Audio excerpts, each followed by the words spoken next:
एक स्त्री को आगे बढ़ते हुए देखकर लोग उसके संघर्ष पर चर्चा नहीं करते हैं कि उसने जीवन में क्या संघर्ष किया, क्या मुश्किल उठाया है, उस पर चर्चा लोग नहीं करते हैं। उसके चरित्र पर लोग सवाल उठाते हैं।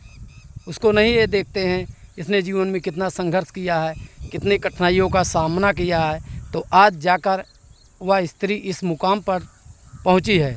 लेकिन उस पर जो है उसके चरित्र पर लोग जो है सवाल उठाते हैं, उसका चरित्र का हनन करते हैं।